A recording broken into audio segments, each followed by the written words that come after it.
Okay, vielen, um, yeah, hello, uh, Mr. Balki. Yeah, thank you for coming. Ja, ja, vielen Dank für Ihre Teilnahme heute. Heute ist unsere zweite Sitzung des Tocharische Kurses.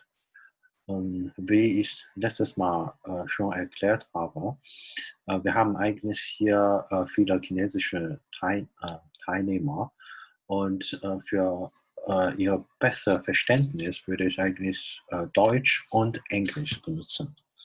So actually, I have explained last time. We have a lot of Chinese participants here.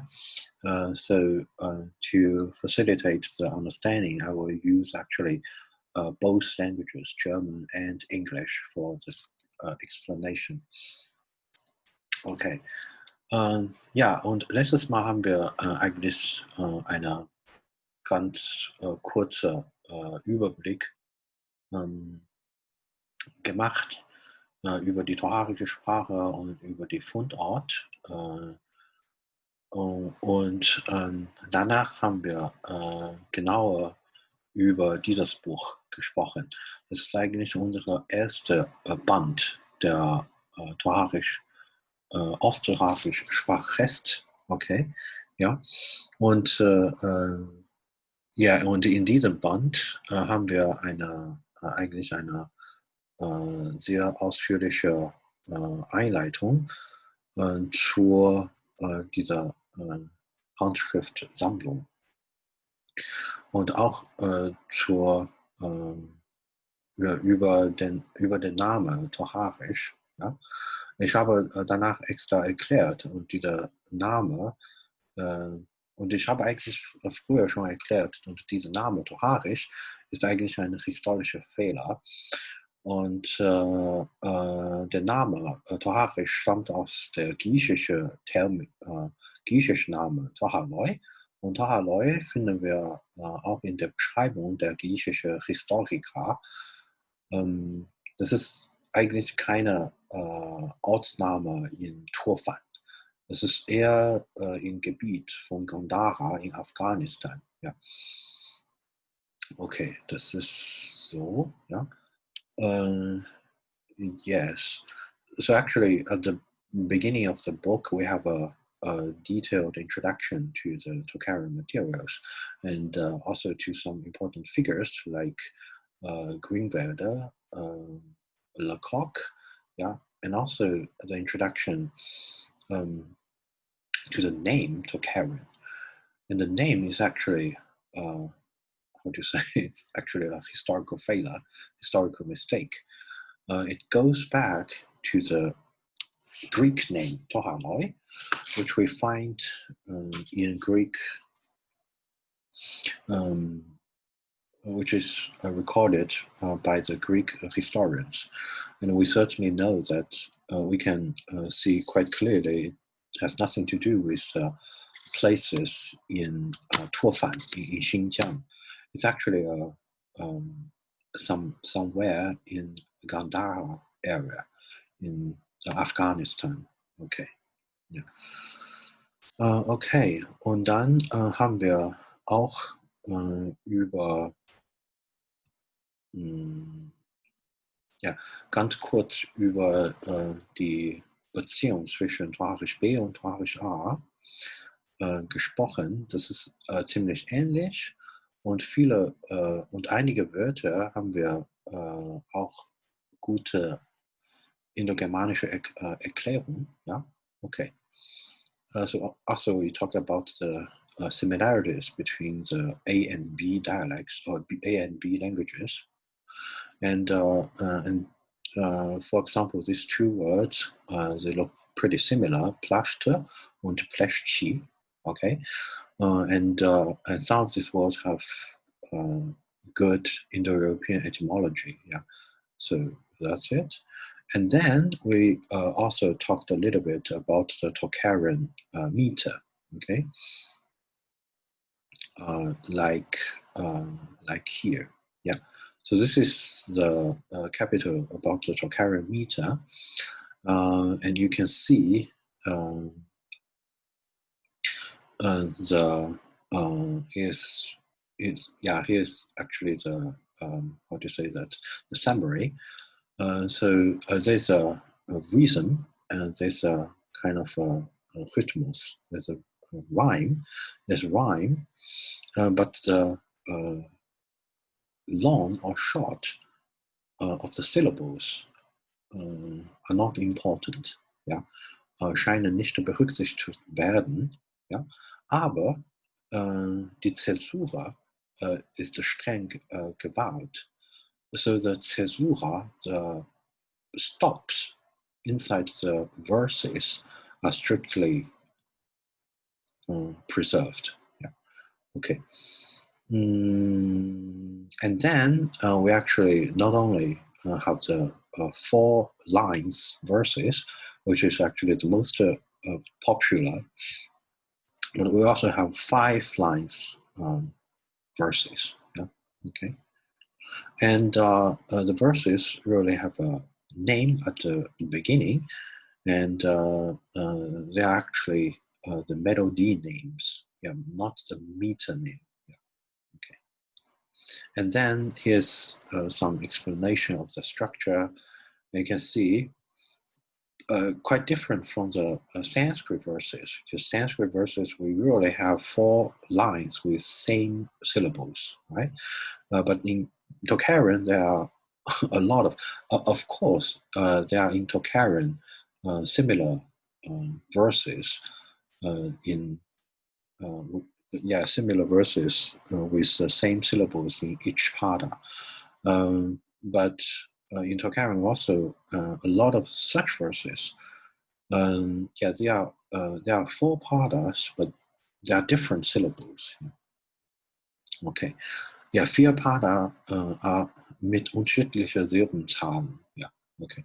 Das ist sehr oft, sehr üblich in Tocharisch Versen. Ja, okay. Und dann kommen die Namen vor den Versen. Ja, und das ist ganz deutlich, dass viele sicherlich Sanskrit Lehnwörter sind. Ja, zum Beispiel das Wort Maitram. Maitram kommt sicherlich aus Maitreya.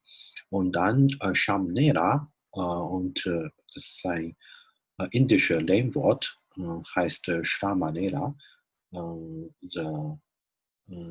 die Schule, die Schlachmann, Entschuldigung, die Schule, ja.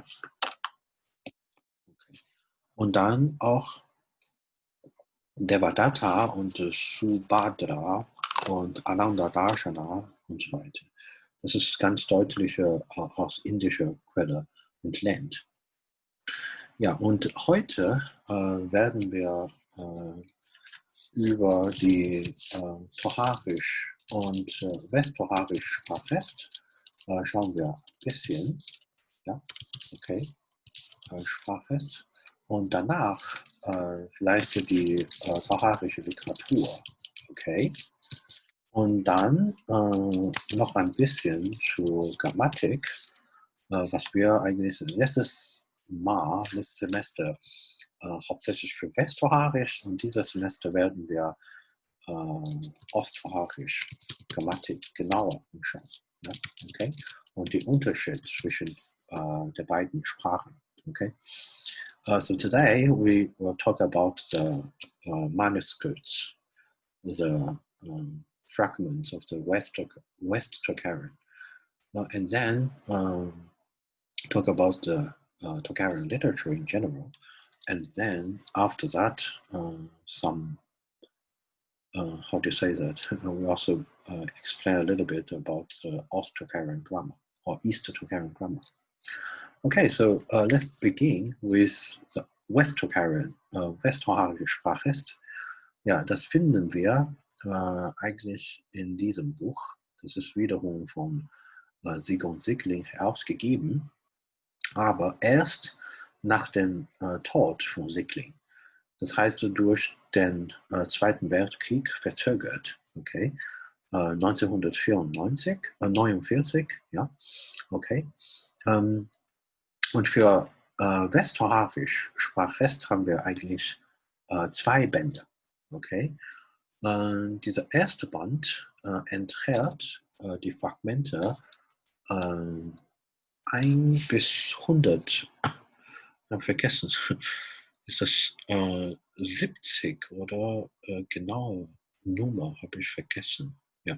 Oder vielleicht ja 70. Okay, 1 bis 70. Ja, das ist dieser. Ja. Und dann zweite Band enthält Fragment 71 bis. Das ist dieser zweite Band. Zweite Band ist der zweite Band eigentlich. Das ist nach dem Tod von beiden, von der Schule Werner Thomas ausgegeben. Okay, und das ist Nummer 71 bis 633. Und es gibt eigentlich viele andere. Wir schauen später die Website an, Zetung und auch Titus. Ja. Wir benutzen eigentlich die zwei Websites oft. Ja. Ich werde genau erklären, was die beiden Websites sind. Okay? Wir schauen mal zuerst diese beide, dieser westfälische Sprachfeste. Und schauen Sie, hier, das ist eine Leihgabe vom Sommer. So this is actually this actually belongs to the library of Ferdinand Sommer. And Ferdinand Sommer could be called, I think, one of the most important figures in the history of Indo-European linguistics in Munich. And he actually, he's not actually the founder, but he is so important as like the founder of our institute. He has done so much to preserve, instead of the, how to say that, against the difficulties faced by the institute during the war and after the war, and he had tried everything to keep our institute prosperous, and he himself was responsible for a lot of courses in our institute. Yeah, so he is actually one of our most important figures. And then let's go back to this one. So I think, oh yes, we can actually read a little bit. So why the first volume contains the fragment 1 to 70? Because these first 70 fragments belongs actually to a very famous work called Udana Alankara, yeah, and the author or the verfasser or the composer is called Dharma Soma. Okay, yeah, Dharma Soma. This is a typical Indian name. So I put it here. So the B fragment, Tocharische B, we have number 1, number 1 to 70. This is actually the Udana Alankara. Udana Alankara. Okay. I think it's a short A. Yeah, Udana Alankara. Yeah. I have to make it. Have to.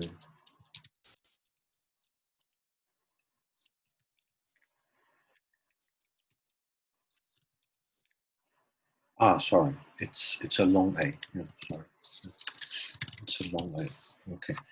And Udana Alankara means literally the commentary or the decoration of the Udana. So this is actually a commentary to the Udana Varga. It's actually a commentary to Udana Varga. Okay. And Udana Varga is actually a very famous, one of the most popular Buddhist works along from India until to well, until from Indian and then to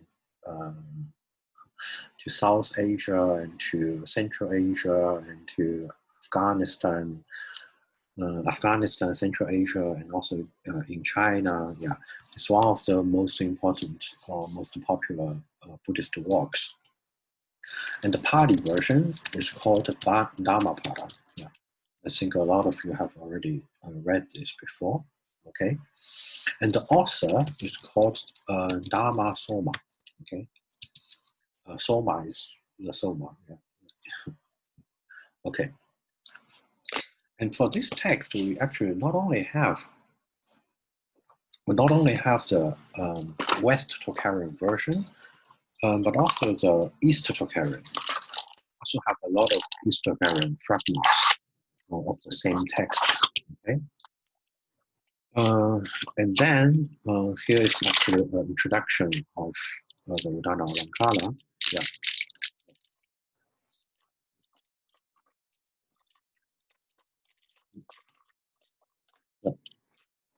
So you can see here Udana Alankara is actually according to the form, it's a Kunstgedicht. So it's a how to translate that, artificial poem.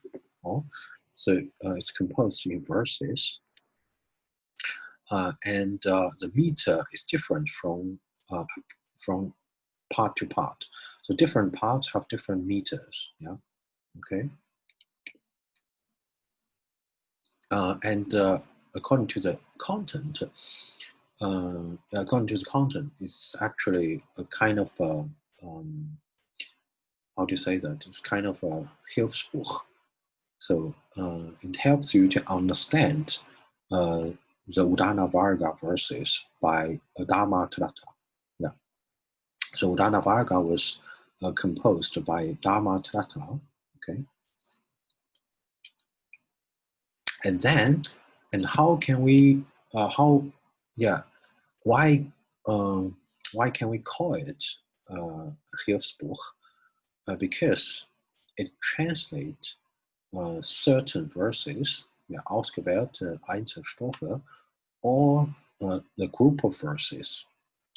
So you translate it, yeah, and then with kind of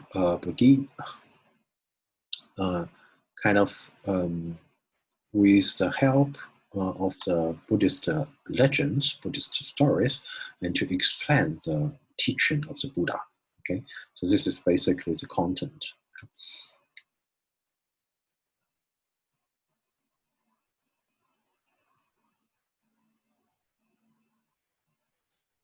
Yeah, and then it's also mentioned that actually for every Varga we would expect a capital.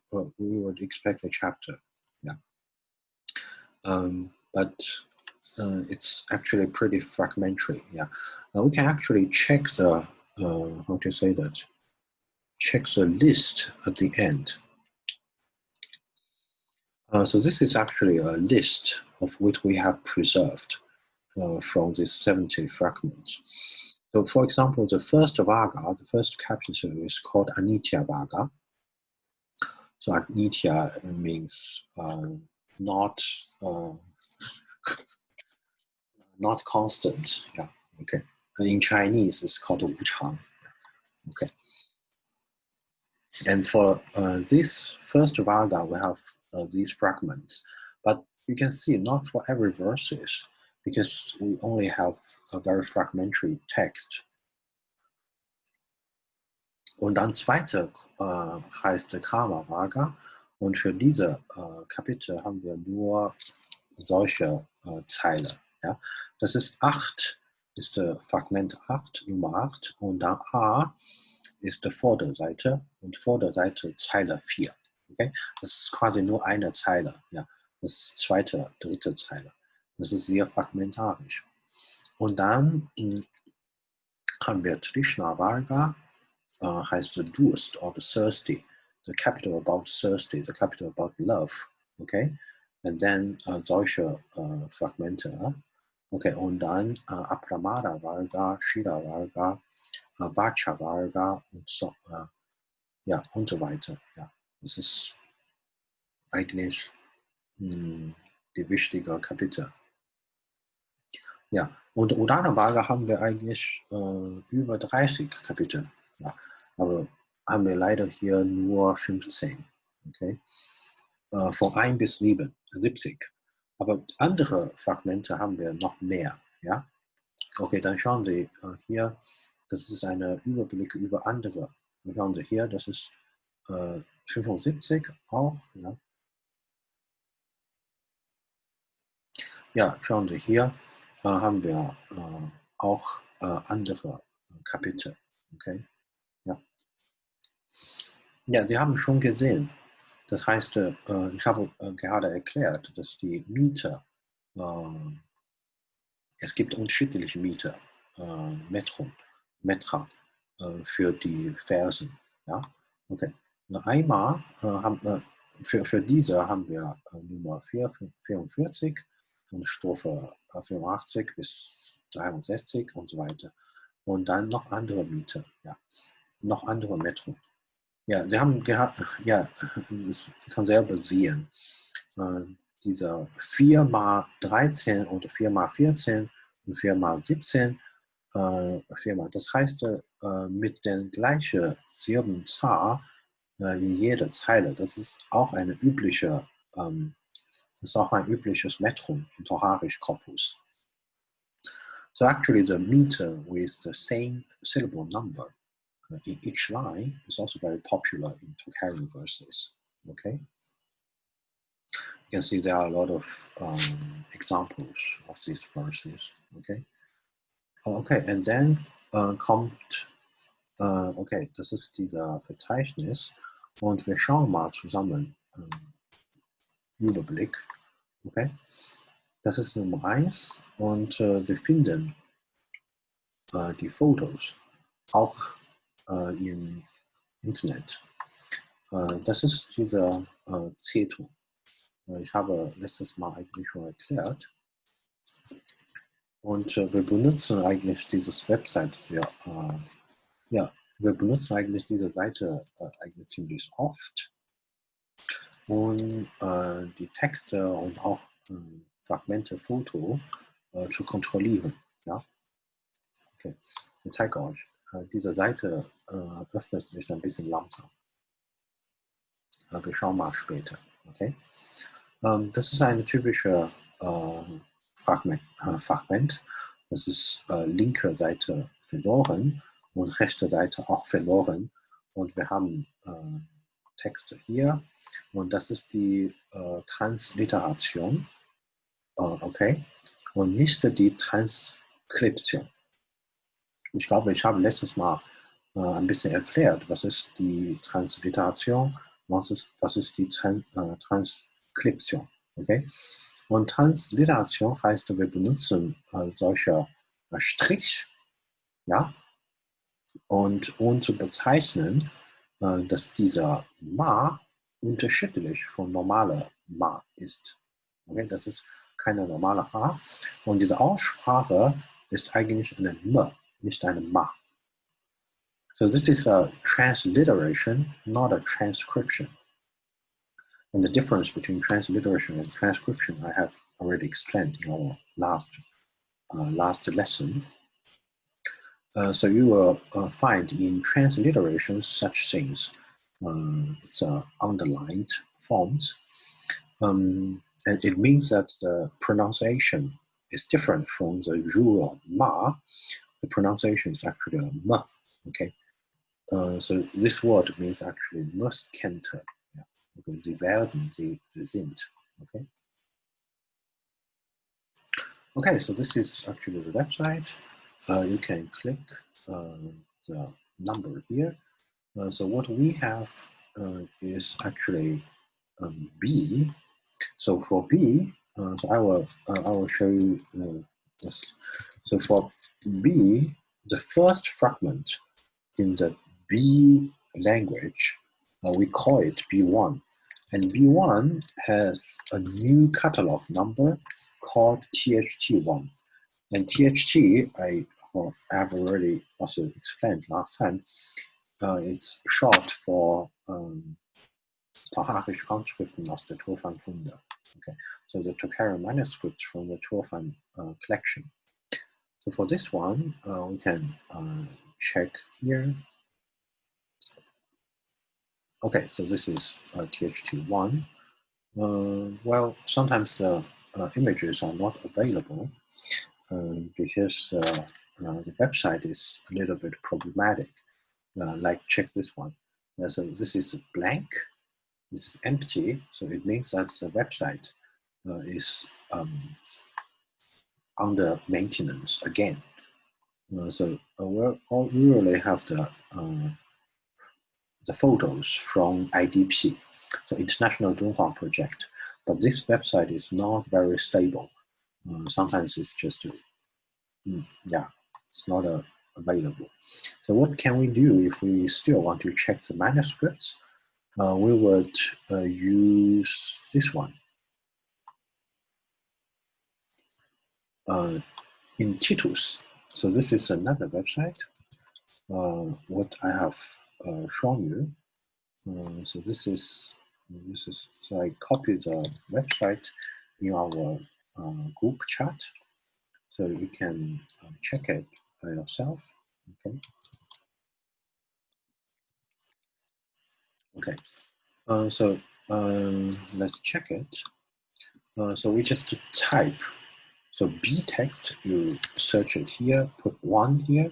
We can see B text, we have 633. But this is only the number in, how do you say, in the text edition by Ziegler Ziegling. What we have is actually more than 600. Yeah, it's actually, they're actually more than 4,000. It's like, well, I'm not sure. It's like 20,000 or what? We can check it later. Yeah, there's a manual book. There's a manual we can check. Okay, so we type 1 here and we click go, and then we have this fragment photo here. Okay, so this is actually the photo. Well, it's not that clear, but you can get a basic idea of the fragment. So they are really fragments. Yeah? So sometimes it's really difficult to find the connection, to find the, how to say that, the text content. Yeah, okay. Okay, yeah. And the website Teton, we have already seen.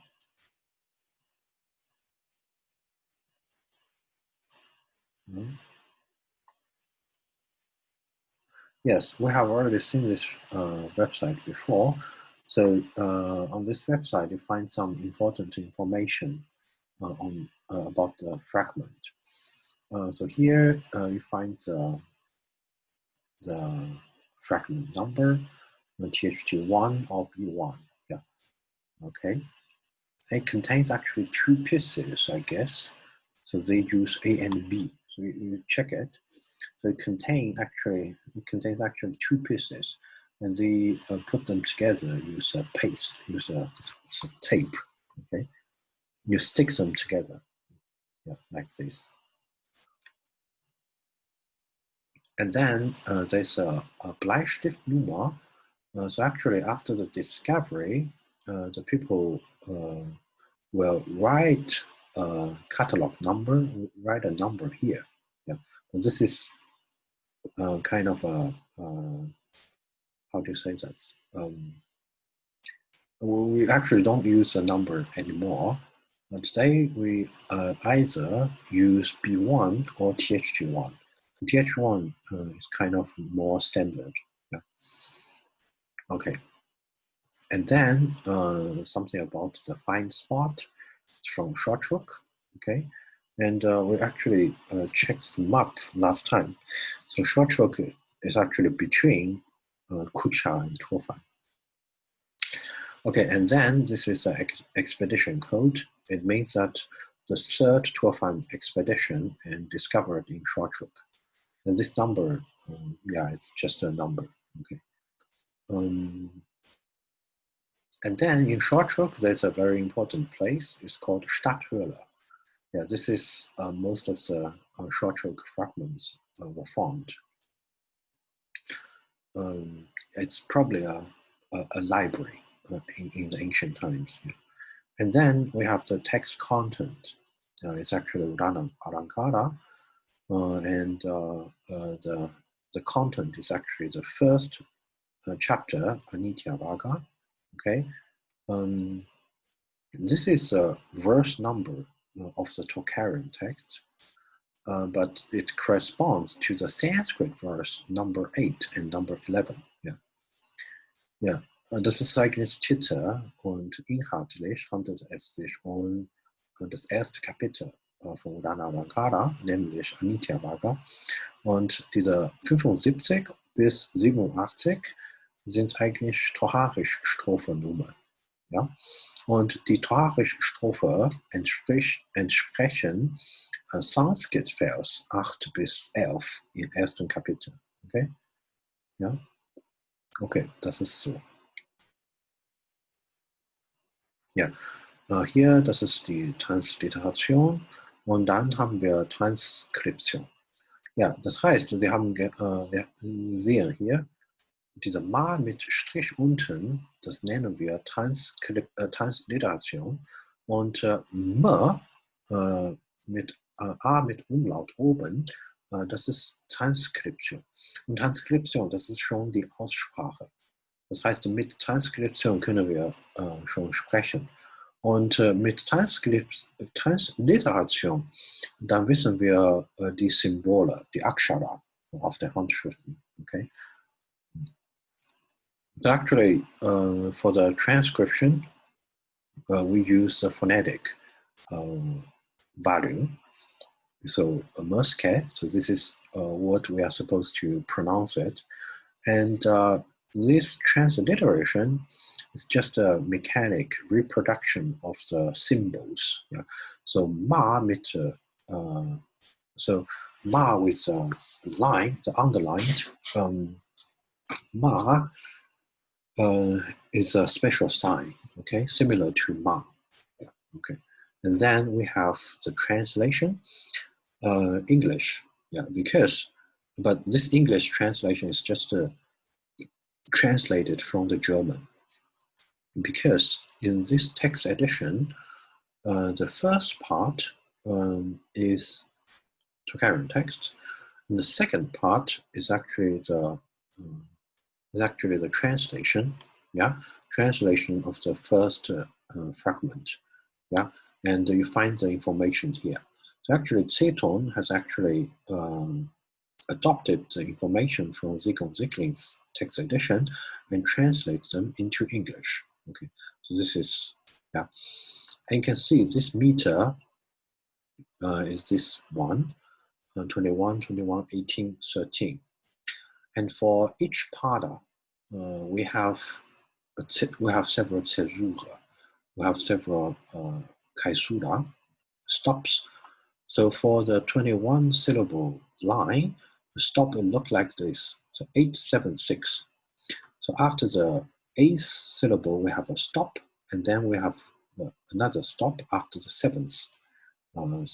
After the 15th, yeah, there's the 15th syllable. Yeah, okay, and then for the 18 syllable line, we have a stop in between. So this is kind of imaginable. How to say that? Understandable stop, right? Okay, and the 13, we have the stop between 7 and 6. Okay, this is like this. And then this is the translation and so on. Okay, so this is basically the West Tocharische fragments. And then this book is also very good because it contains a glossary, right? Yeah, so here you find a glossary, and the glossary is good because it lists also the Sanskrit correspondence.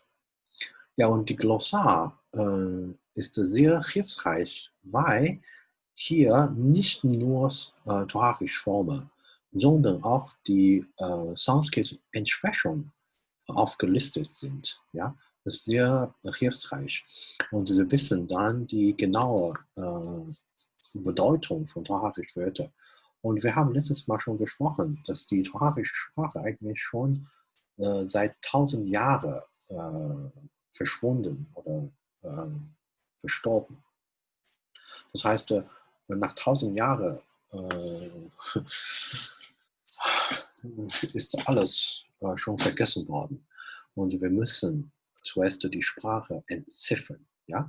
Okay, und dann diese gute Entsprechung zwischen Sanskrit und Tocharisch ist eigentlich die Basis für die richtige Entzifferung. Für die richtige Entzifferung. Ja? So we have already mentioned that the Tocharian language was dead. I mean, is how do you say that? Was out of use for about 1,000 years. So the knowledge of the language was also lost.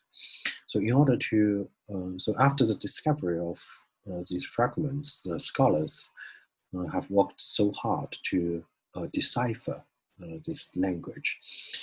And the good correspondence between the Sanskrit and Tocharian languages is actually the basis of such decipherment. Yeah.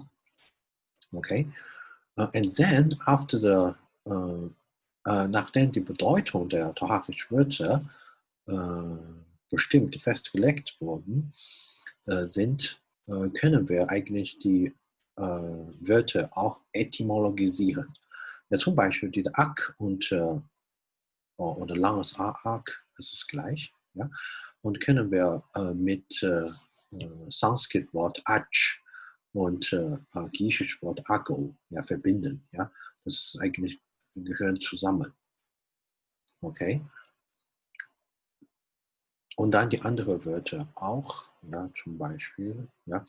Aber für manche Wörter können wir eigentlich nicht etymologisieren oder keine direkte, wie kann man sagen, keine direkte Nachfolger von indogermanischen Formen, sondern ein Lehnwort. Zum Beispiel dieses Wort Akark.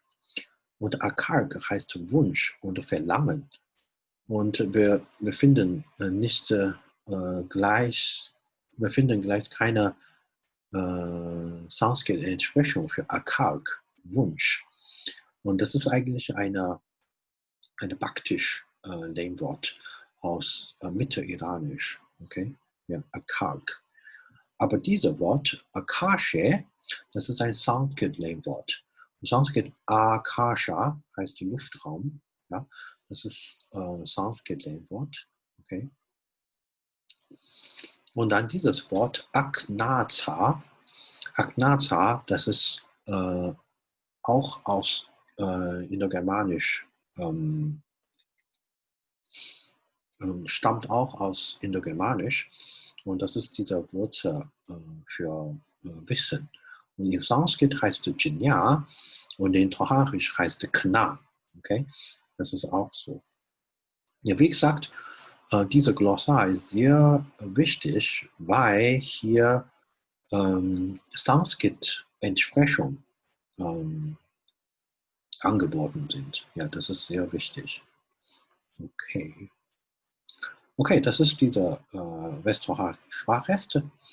Dann kommen wir vielleicht jetzt zur tocharischen Literatur.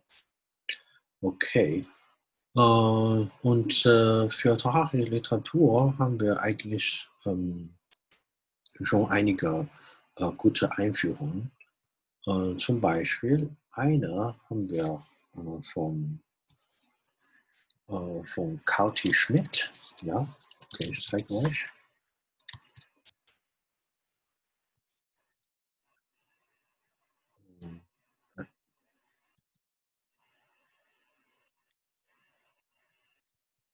Ja, das heißt zur Das ist ein guter Zusammenfassung und auch zur Forschungsstand der toharischen Forschung. Das heißt, zur Erforschung der toharischen Literatur, Stände und Aufgaben. Okay, und hier wird erklärt die Geschichte der Erforschung, Stand der Forschung und kurzer Überblick über die toharische Literatur. Das ist sehr kurz. Ja, wir werden genauer besprechen. Und neue und neueste Forschungsergebnisse und Editionen und so weiter. Okay, dann können wir vielleicht jetzt zu diesem Überblick. Das ist eigentlich ein sehr kurzer Überblick. So this is actually a very concise introduction. So actually for the content of the Tocharische text, so in alle kurze, yeah, so this is so short. So the most important points you have to know about the Tocharische text is the Tocharische text is check it. It is actually im Wesentlichen 6 bis 8 Jahrhundert nach Christus angehört. Aber das bedeutet nicht, dass wir nur 6 bis 800 haben. Das heißt, eigentlich, wir haben sehr frühe Fragmente, die vielleicht zu Anfang 5. Jahrhundert gehören und dann sehr späte Fragmente zu sogar 11. Jahrhundert nach Christus datierbar ist. Okay, so actually you can see the expression. It's called im Wesentlichen, so mainly or the majority of. So the majority of the text belong to 6 to 8 centuries after AD. Yeah, but we actually have other fragments either earlier than 6th century, namely we have the 5th century or at the beginning of the 5th century. And then we also have very late fragments which can be dated to the 11th century, 11th century AD. Ja? Okay. Und dann noch ein wichtiger Merkmal, das heißt, erweisen sich teils als mehr oder weniger wort- und stilgetreue Übersetzungen buddhistischer Sanskrit-Werke und teils als mehr oder weniger kunstvolle Bearbeitung buddhistischer Strophen und Themen. So it means that we actually have two kinds of texts. So the first text, they are actually the faithful, kind of very precise translation of the Sanskrit Buddhist texts. And on the other hand, other texts, they are actually kind of artificial or kunstvolle. So it's kind of a local recreation, okay? A recomposition of the Buddhist contents and Buddhist themes, yeah, so Buddhist topics. So this is a local creation, okay?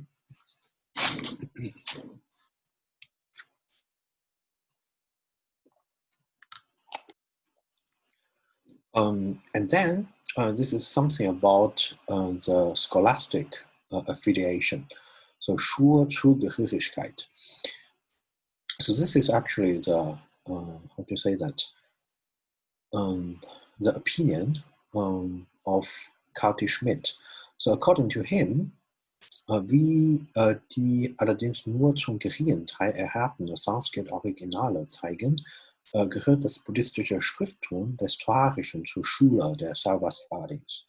So according to Schmidt, the Tocharische Buddhist texts belong to the school of Sarvastivada, okay? But I will show you later. So this is actually only his opinions. We have actually other strong evidences. These Tocharische texts belong actually to not only to Sarvasvadin, but also to Mula Sarvasvadin. So what we really use now is actually such terminology. it's called Mula Sarvastivadi.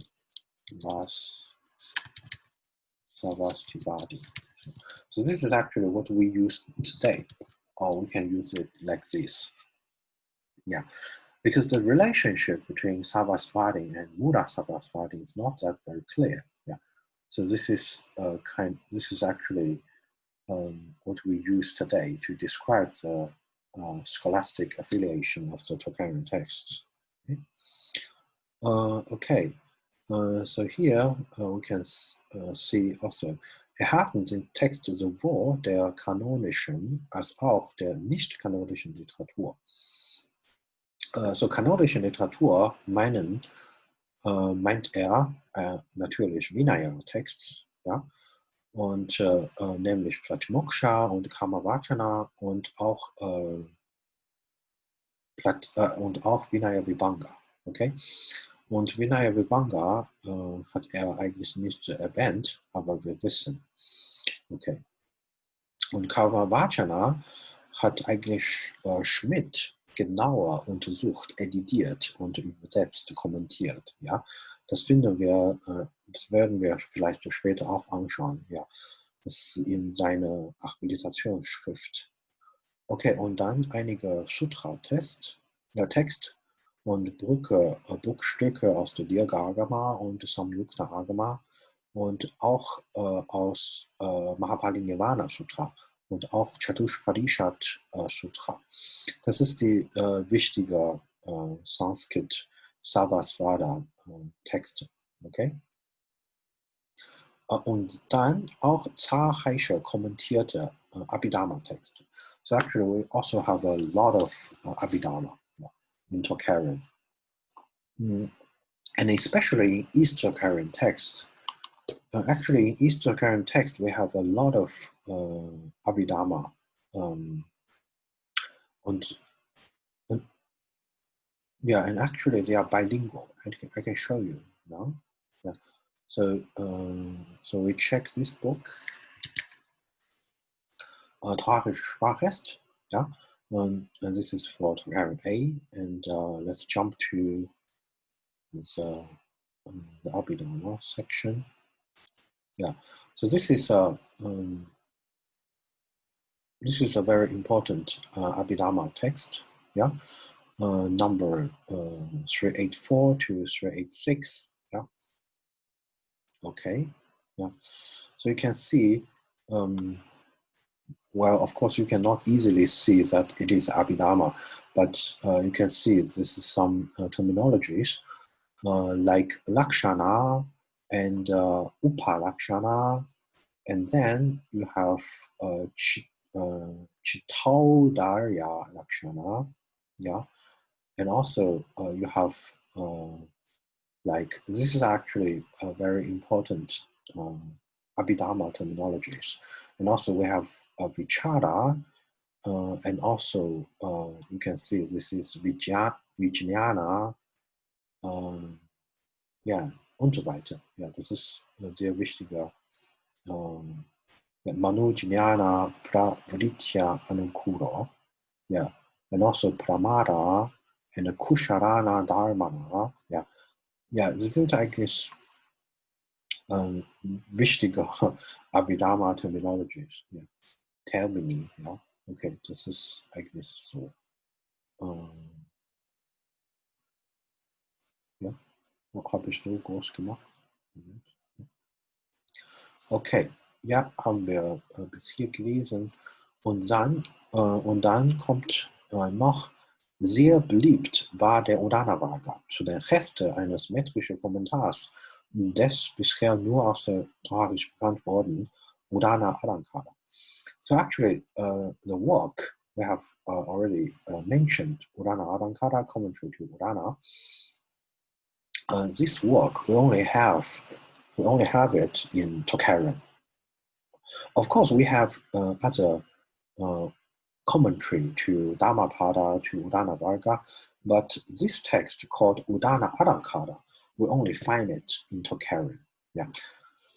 Yeah, probably there had been a Sanskrit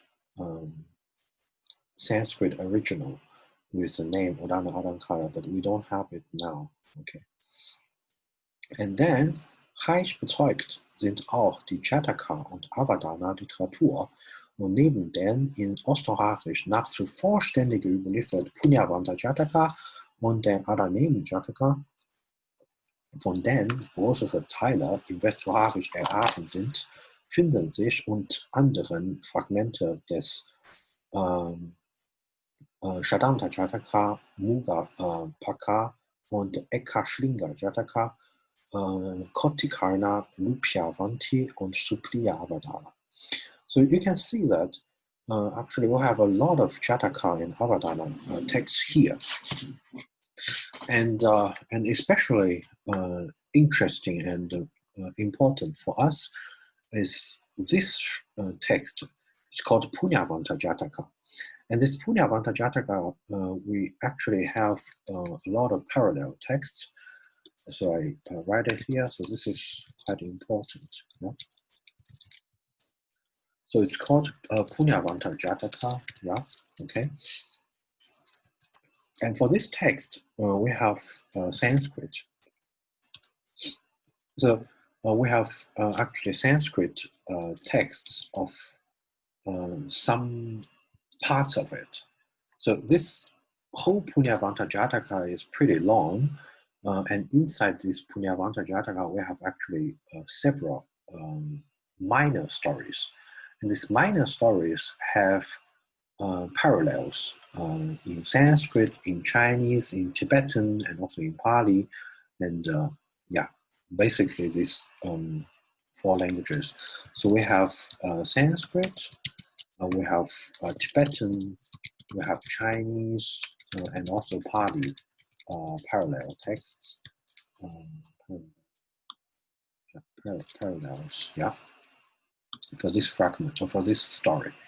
And then we also have another Jataka. It's called Ahanemi Jataka. Yeah. And Ahanemi is actually the name of a prince. I think it's a prince, right? But it's a personal name. And Punyavanta is also the personal name. It's actually the Buddha.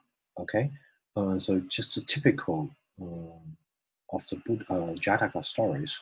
We have the Buddha in his previous lives, and he's a certain prince or certain king, and sometimes animals and so on. So he had some special experience, some adventures, yeah, with other people. Yeah, so he praises. He actually praises the importance or superiority of punya. Okay, and punya, actually we translate punya in English as virtue, or in German, Verdienst. Yeah. This is actually, yeah, okay. Yeah, we will talk about it later. And actually our course this semester, for this course, we're going to read some fragments from the Punyavanta Jataka. Okay, and besides these 2, Punyavanta and Adanemi, we also have and Adanemi Jataka. So this is actually East Tocharische. So this is East Tocharische.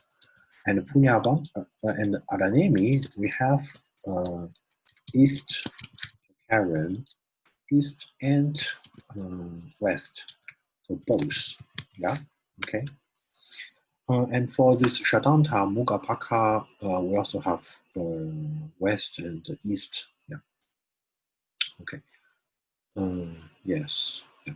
For Shadanta and Mugapa, this is certainly attested in East Tocharische, and Lupyavati probably East and West, yeah, okay, and so on. And then there's also a lot of fragments of the Buddha Stotras. The Buddha Stotra means Buddhist praises, the hymns, the hymns, the praises of Buddha. Okay, and one of the most important is actually Mathalicetta, the poets. It's actually Mathalicetta. Mathalicetta had actually two important works. And one is called Shatapancha Shatka, and the second is called Varnaha Varna Stotra. So these two are actually widely attested. So we actually have a lot of fragments to these two texts. So based on this, so for these two texts, we actually have good Sanskrit. So we have a very good Sanskrit texts, and also the Tibetan translation. So compared with the Sanskrit, we can actually determine the meaning of the Tocharan words. So now comes the question: does anyone know who has edited these texts? The best text edition of Varnaha Varna Stotra. Does anyone know the editor of this important text by Mathalicetta? The people in Munich must know this person. Everyone in the Indology department knows the editor of this text. Can you write me the name?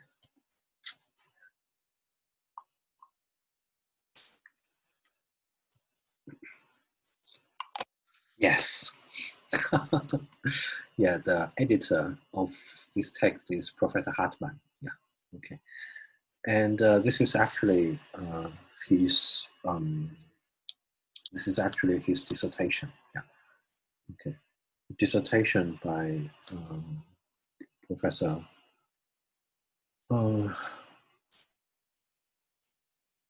Professor Hartmann. Yeah, okay. Varnaha Varna. Okay. We can check it. Yeah.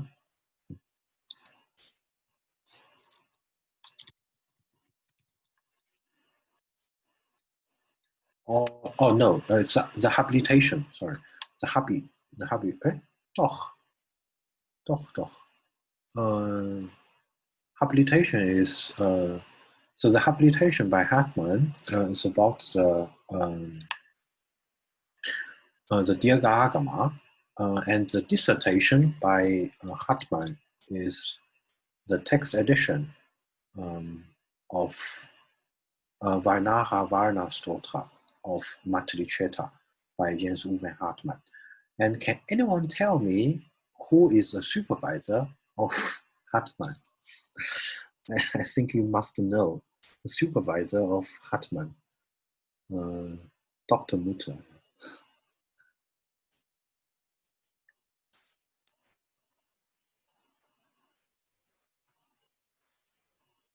Ja, Frau Mette, ja, richtig. Ja, okay. Ja, das ist in 1987 veröffentlicht, ja. Und dann können wir vielleicht ein bisschen kurz anschauen. Und für diese Textausgabe werden sehr viele Fragmente herangezogen. Das ist sehr ausführlicher, das ist ein beispielhaft Ausgabe. Ja. Ja, schauen Sie, für Sanskrit-Handschriften, zuerst Handschriften der Berliner Turfan-Sammlung, ja, und SHT, ja, nämlich SHT. Und dann haben wir auch aus der Berliot-Sammlung, Sammlung Berliot mit P, und dann aus der Sammlung Stein, ja, weil das ist in London, dann mit L, ja, Indian Office Library, London, ja, okay. Und viele, okay, und dann auch das ist veröffentlicht von Kuvucha, ja, Mathalicetta Fragmente, ja, okay. Das ist eigentlich Sanskrit-Tocharisch bilinguale, ja. Okay, deswegen, das ist für uns auch sehr wichtig, weil das ist bilinguale und wir haben die Sanskrit-Entsprechung, ja. Das können wir gut benutzen, okay. Ja, das ist von Couvre behandelt. Okay. Und dann auch von Shackleton Bailey. Ja, okay.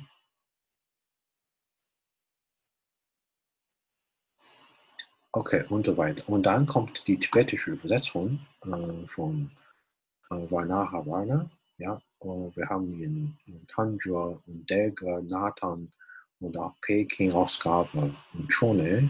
Okay, das ist, ja, okay, das ist so. Okay. Okay, und diese Texte sieht eigentlich so aus. Wir können ganz kurz anschauen. Ja, vielleicht aus der, ich suche, Moment, ich suche nach Tocharisch. Dann schauen wir. Ja, dann schauen Sie hier, in Tocharisch-Texte haben wir Sanskrit-Wörter und so weiter. Das heißt, für jede Strophe wird gleichzeitig auch die tibetische Übersetzung angeworfen. Ja? Okay. Und am Anfang steht eigentlich die unterschiedliche Lesart. Okay. Oder die bewahrte Texte in verschiedenen Fragmente. Und wie gesagt, S ist Turfan-Text und R ist aus der Stein Collection und C ist, stammt aus der Bilinguale. Ja, okay. Sanskrit-Tocharisch Bilinguale. Ja. Ja, und dieser Stotra hat auch verschiedene Teile. Okay, das ist, ja, so. Okay, das ist dieser wichtige Texte von Varnara Varna Sutra von Matri Cheta, das ist sehr wichtig. Und dann haben wir auch Mahakavya und auch Dramen. Und das wichtigste Dramen natürlich ist das Maitreya Samiti Nataka. Okay? Ähm, wir haben leider nur in Osttocharisch dieses berühmte Maitreya Samiti Nataka. Okay? In Westtocharisch haben wir auch die dramatische Bearbeitung der Wertflucht des Bodhisattvas, aber nicht Maitreya. Okay? Und so weiter. Und dann für für eine erschöpfende Darstellung der tragischen Literatur steht leider erst aus. Und für zusammenfassende Überblick können wir folgende Texte, folgende Aufsätze vergleichen, benutzen.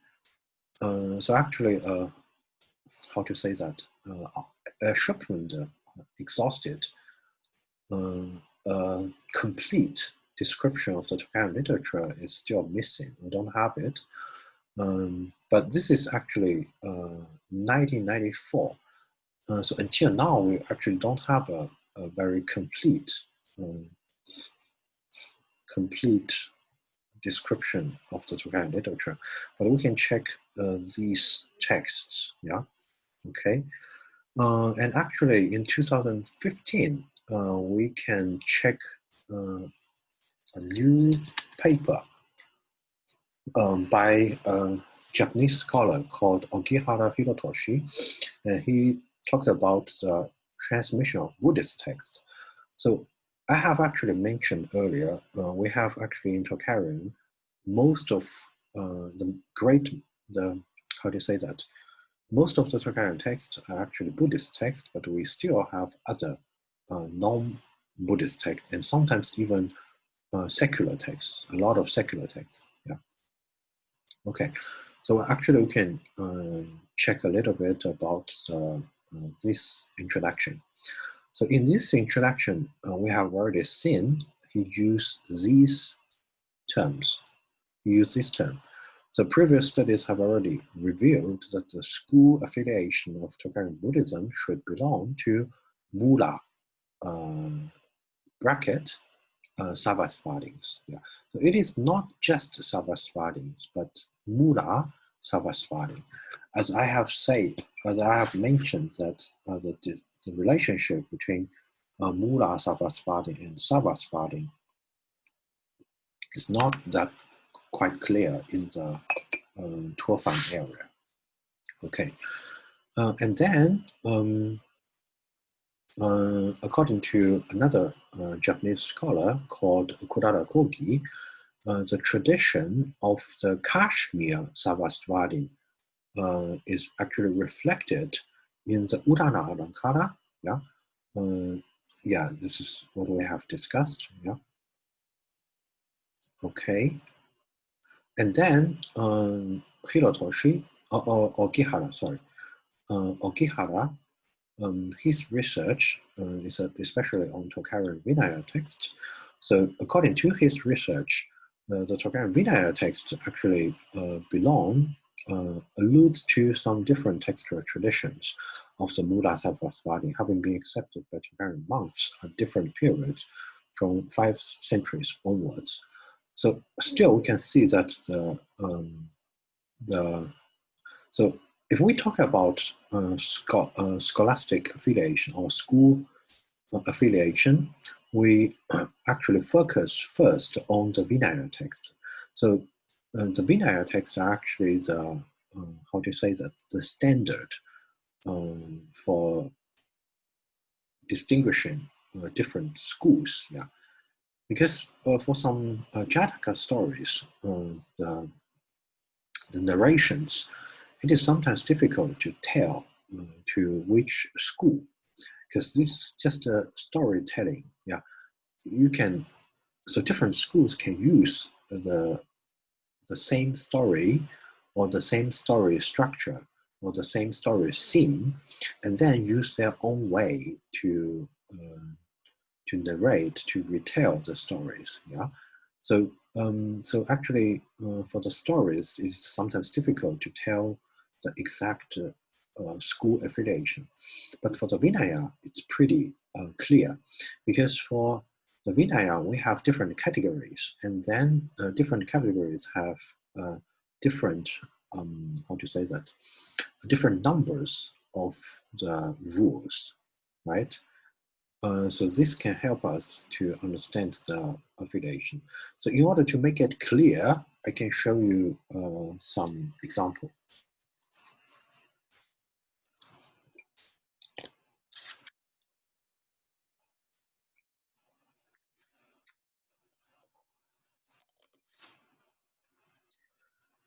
So this is something you can find in, wait a minute. Yeah, this is something you can find in the book by Hirakawa. So Hirakawa was a very important scholar for Vinaya research. So I can show you the difference between the different schools. Well, you don't need to understand Chinese, but you can check the numbers. Yeah. So for this category, this is actually the Platimoksha. Sorry, this is actually the Patayantika rules. And for different categories, like for Pali, we have 92 rules. And for the Mahasanghika, you have 92 as well. But for like this one is Sarvasvata, we have 90. And then this is a Sanskrit Sarvasvata, and this is Mula Sarvasvata. So you can, for this one, you can see already some differences. But if we jump to another category,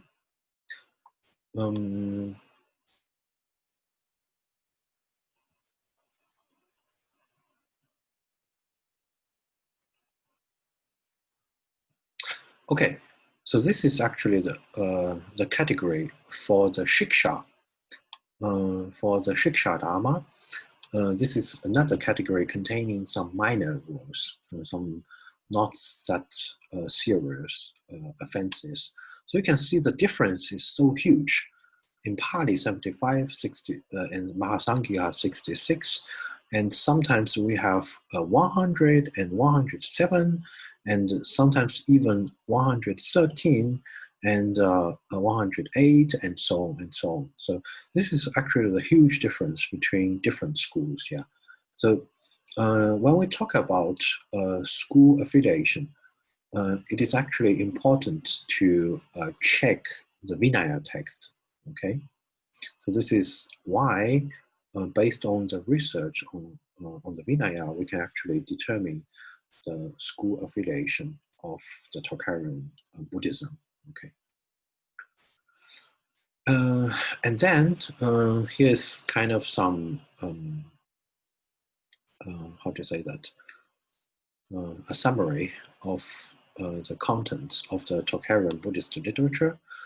So actually we have Agama text, we have Diga Agama, Samyukta Agama, and we have Vinaya text, we have Abhidhamma, and we have Urana Varga, and along with this commentary, and we also have the Buddhist stories, narrations, namely Avadana and Jataka. And we also have Buddha stotas. Yeah, for example, these two stotas by Matilicheta, right? So this is Buddha stotas. Yeah, okay. And then we also have Buddhist drama. I also mentioned the Maitreya Samiti Nataka. And we also have medical text.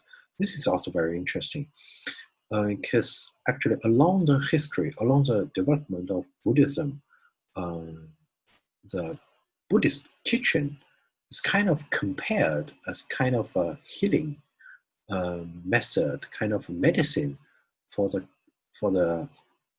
humans, yeah, for the human mind. While the Buddha the Buddha teaches, how to say that, the Buddha is Buddha is a teacher, and he teaches his doctrines, he teaches philosophy to the people, so that the people can get, how to say that, get liberation, they can be free from suffering and so on.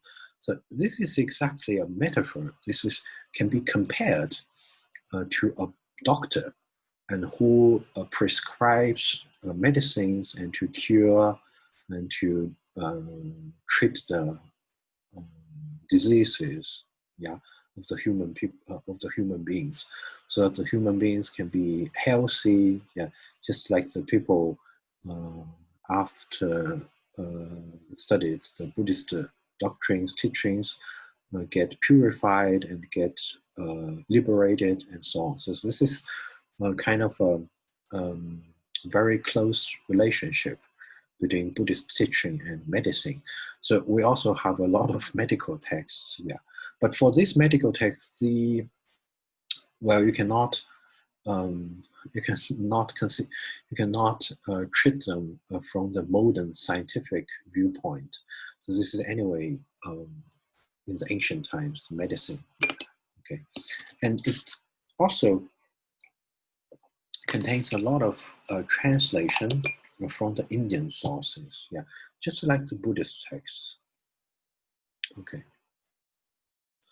ja, okay. Und da haben wir auch Inschriften und auch Grammatik und auch tantrische Texte und so weiter. Okay, ja.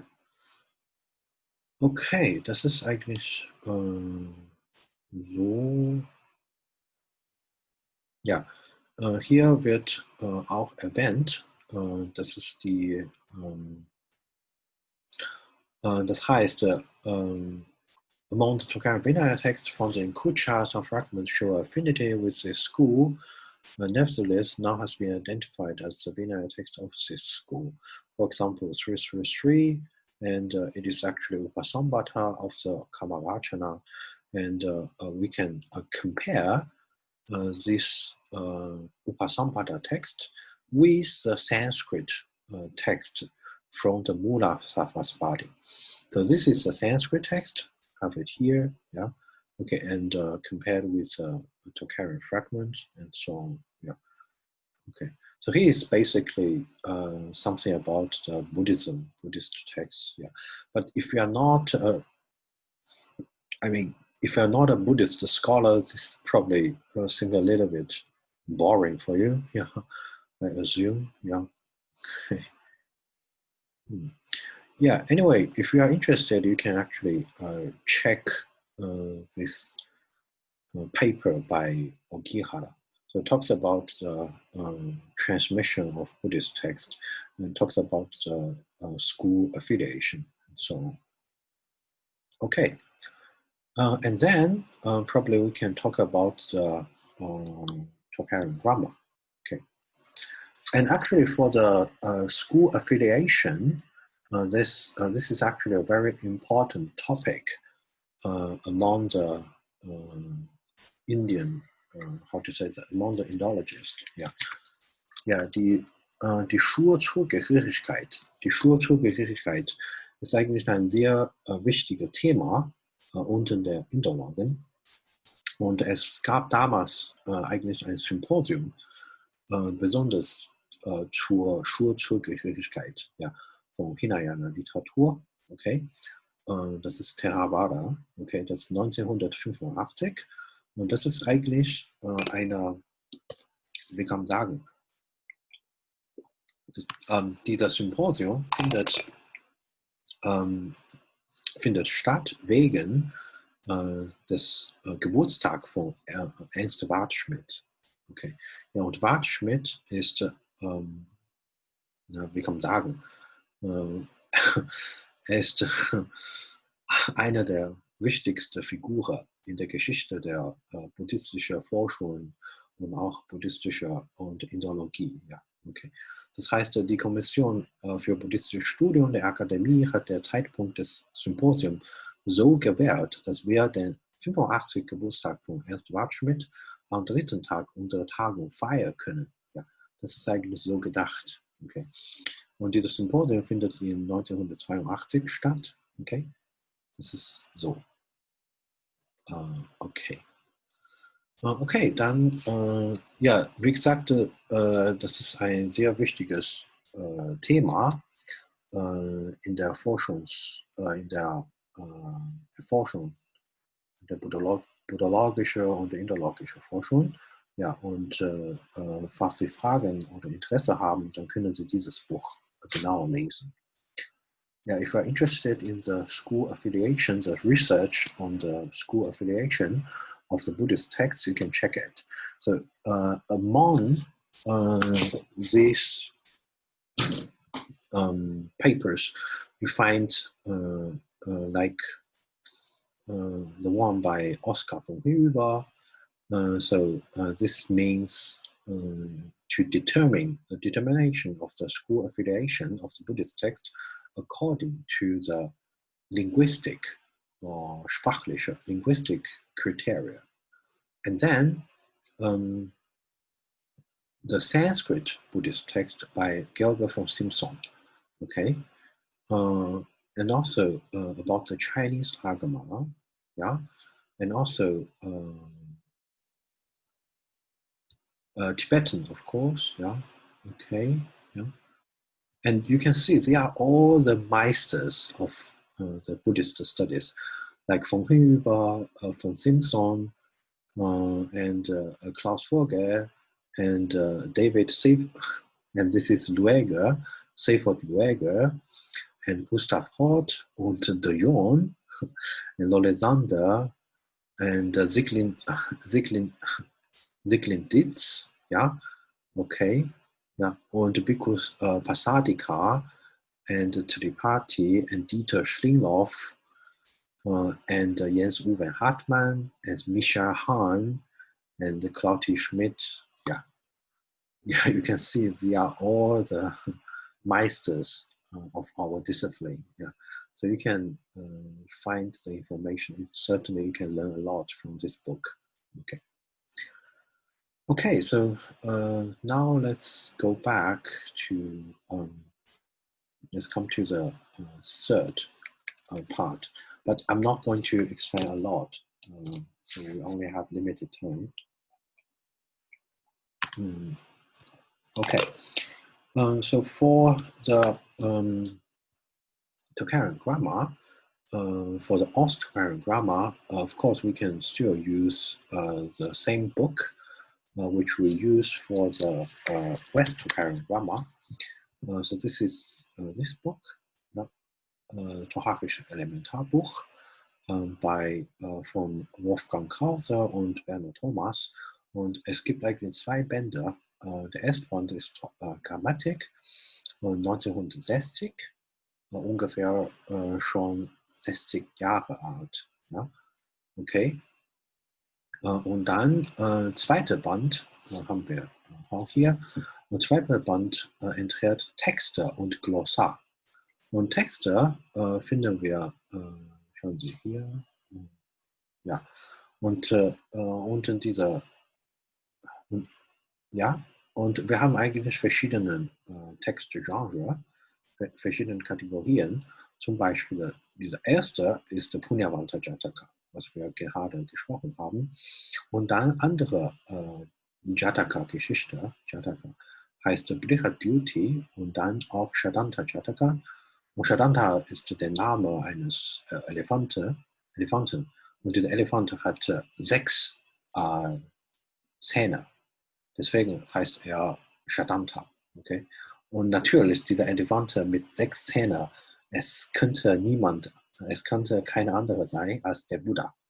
Ja, das ist das ist der Buddha. Okay? Und dann haben wir auch Ahanemi Jataka und auch aus den Maitreya Samhita Nataka und aus Buddhas Stotra und so weiter. Und am Ende auch sogar Abhidharma. Und das ist eigentlich sehr komplizierte Texte. Ja. Okay. Und dann für für Tocharisch B haben wir auch Ahanemi Jataka und haben wir auch Buddhas Stotra und haben wir Pratimoksha. Und das ist, was wir letztes Semester gelesen haben. Ja.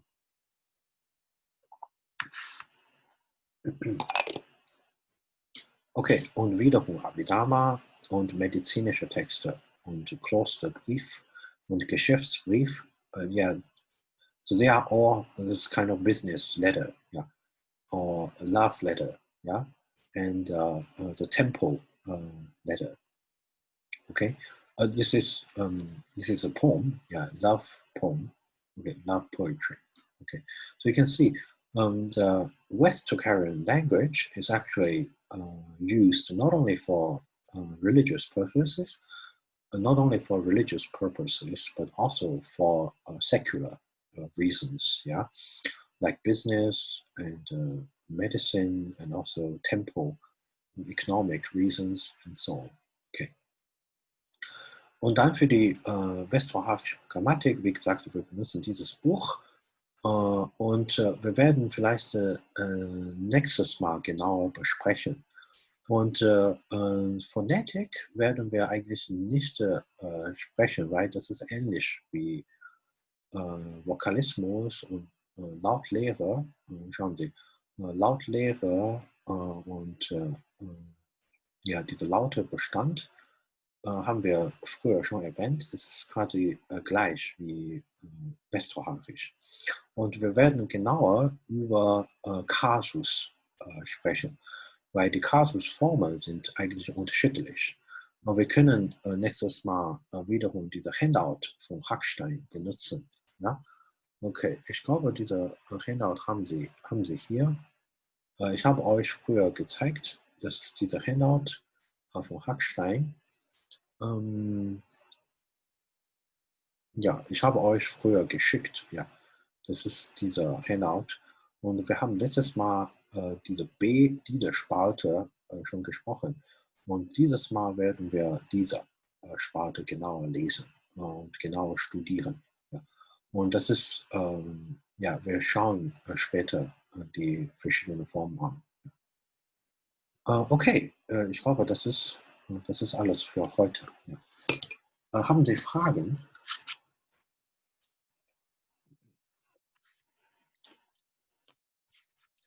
Ich habe zu viel gesprochen.